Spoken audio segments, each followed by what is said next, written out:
Assalamualaikum warahmatullahi wabarakatuh. Saya Sofa Faradila dari kelas 12 IPS 3. Saya Sonia Maulana dari kelas 12 IPS 5. Kami di sini akan menjelaskan tentang perang di Asia Tenggara. Perang di Asia Tenggara atau konflik di Asia Tenggara. Konflik di Asia Tenggara ini dipicu oleh perang dingin di kawasan Asia Tenggara ini dipengaruhi atau diperebutkan oleh Amerika Serikat dan Uni Soviet. Dalam kondisi tersebut terjadinya konflik di Asia Tenggara. Selain konflik perang dingin, ada terjadi masalah di dalam negeri. Berikut adalah konflik-konflik di negara-negara Asia Tenggara. Yang pertama, revolusi di Filipina. Revolusi di Filipina ini pada periode pertama dipimpin oleh Ferdinand Marcos, menjabat sebagai presiden sejak 30 Desember 1965. Segala kebijakan yang diterapkan oleh Presiden Ferdinand Marcos ini berjalan dengan baik. Di bawah kepemimpinan Ferdinand Marcos, membangun infrastruktur mulai tumbuh, kebijakan luar negeri aman, dan keuangan negara stabil. Kondisi tersebut menjadi bukti keberhasilan kepemimpinan Ferdinand Marcos pada periode pertama. Berkat keberhasilannya pada periode pertama, Ferdinand Marcos ini kembali menang dalam pemilu periode kedua. Ferdinand Marcos ini memerintah secara diktator. Salah satu bentuk kediktatoran Ferdinand Marcos ini dapat dilihat dengan diberlakunya hukum darurat militer pada 1972. Dengan berlakunya hukum darurat militer tersebut, hak berekspresi dan kebebasan berpendapat rakyat Filipina ini dicabut. Dalam kepemerintahan Ferdinand Marcos ini juga akan membredel media massa yang melakukan kritik terhadap pemerintah. Kepulangan Benigno Aquino Jr. ini dari pengasingannya di Amerika Serikat pada 21 Agustus 1983 membawa harapan perubahan di Filipina. Tetapi harapan tersebut harus disimpan kembali oleh rakyat Filipina dan kebebasan harus direbut dengan cara lain. Kondisi tersebut ini terjadi karena setibanya di bandara Benigno Aquino ini ditembak mati oleh orang tidak dikenal. Peristiwa penembakan tersebut memicu kemarahan rakyat Filipina yang meminta keadilan bagi Benigno Aquino dan keluarganya. Pada 7 Februari 1986, Filipina ini mengadakan pemilu yang kembali dimenangkan Ferdinand Marcos. Pada pemilu ini, Presiden Ferdinand Marcos ini berhadapan dengan istrinya Benigno Aquino, yaitu Cory Aquino. Akan tetapi, rakyat Filipina ini menyadari adanya kecurangan dan dalam pemilu. Akibatnya pada tanggal 22 sampai 25 Februari, masyarakat Filipina ini melakukan demonstrasi menolak hasil pemilu tersebut. Demonstrasinya itu berlangsung secara damai. Peristiwa demonstrasi ini dikenal dengan Revolusi Epifanio de los Santos Avenue atau disebut dengan EDSA. Revolusi EDSA ini merupakan gerakan demonstrasi yang dilakukan secara damai oleh jutaan masyarakat Filipina dan menumbangkan rejim Ferdinand Marcos. Di dalam revolusi itu tidak ada kerusuhan. Akhir peristiwa tersebut adalah pengangkatan Cory Aquino sebagai presiden Filipina pada tanggal 25 Februari 1986. Nah, sementara itu Ferdinand Marcos ini berhasil melarikan diri ke Hawaii, Amerika Serikat. Yang kedua ini konflik di Kamboja.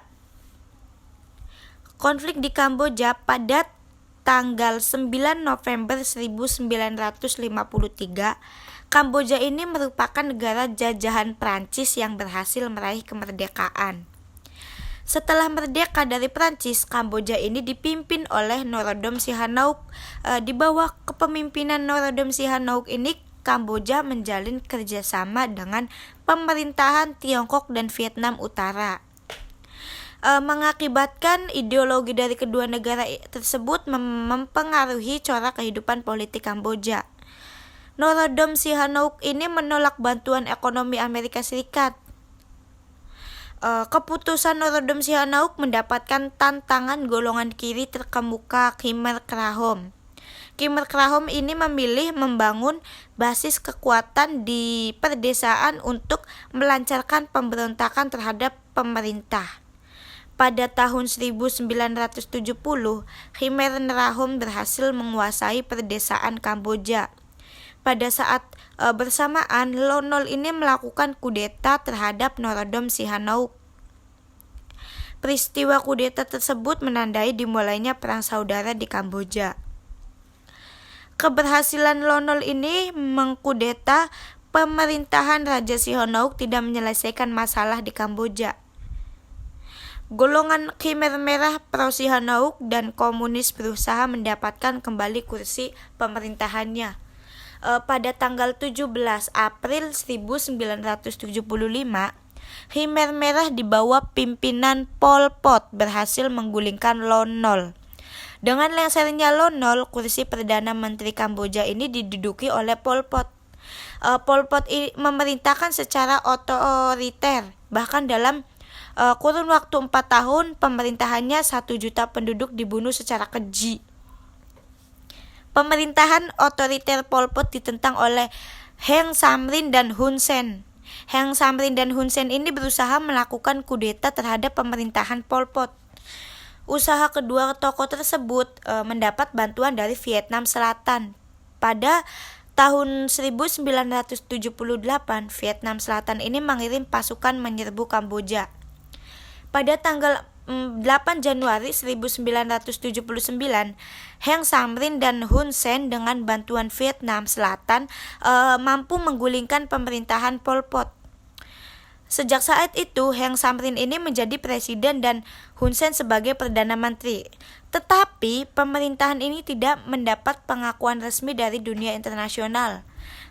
PBB justru mengakui pemerintahan koalisi yang dipimpin oleh Norodom Sihanouk, Hy Sampan, dan Son San. Pemerintahan koalisi ini bernama Coalition Government of Democratic Kampuchea atau dikenal dengan CGDK. Usaha perdamaian yang diadakan di Kamboja ini selalu mengalami kegagalan. Kondisi ini terjadi karena keterlibatan pihak asing dalam tiap-tiap golongan dan perebutan di kekuasaan Kamboja. Konflik di Kamboja mengganggu stabilitas politik di Asia Tenggara, menyebabkan anggota ASEAN ini berusaha menyelesaikan masalah tersebut. Konflik yang terjadi berhasil diakhiri pada tanggal 1991 melalui The Paris International Conference of Cambodia. Konflik Thailand. Konflik di Thailand berawal dari perlakuan diskriminasi pemerintah terhadap etnik minoritas yang beragama Islam di wilayah Pattani, Yala, dan Narawita. Dalam perkembangannya, perlawanan etnik Melayu Muslim semakin meluas. Untuk menghadapi perlawanan tersebut, kerajaan Thailand menggunakan kekuatan militer dan kepolisian. Tindakan pemerintah Thailand tersebut menyebabkan banyak masyarakat Melayu Thai mencari suaka ke Malaysia. Banyak warga negara sipil yang menjadi korban akibat konflik antara kaum separatis dan militer Thailand. Konflik di Thailand terjadi tanpa intervensi dari negara lain. Krisis Rohingya. Etnik Rohingya sempat diakui sebagai warga negara Myanmar pada tahun 1948 sampai 1962. Akan tetapi kondisi berubah ketika Jenderal Nen Hui berkuasa di Myanmar dan memulai membatasi aktivitas etnik Rohingya. Pada tahun 1982, pemerintah Myanmar mengeluarkan undang-undang yang menghapus etnik Rohingya sebagai warga negara Myanmar yang sah. Kebijakan tersebut menyebabkan etnik Rohingya mulai kesulitan memperoleh akses kesehatan, pendidikan, dan perumahan yang layak. Perlakuan diskriminatif pemerintah Myanmar terhadap etnik Rohingya tidak murni didasari estimen agama, tetapi berkaitan dengan kepentingan politik dan ekonomi. Etnik Burma di Myanmar tidak ingin etnik Rohingya bersaing dalam kegiatan perekonomian di Myanmar. Selain itu, etnik Rohingya melakukan perlawanan terhadap kekerasan yang dilakukan oleh pemerintah Myanmar. Pada tahun 2017 tercatat 1.000 orang dari etnik Rohingya tewas. PBB menyatakan kekerasan yang terjadi di Rakhine merupakan upaya pembersihan etnik genosida.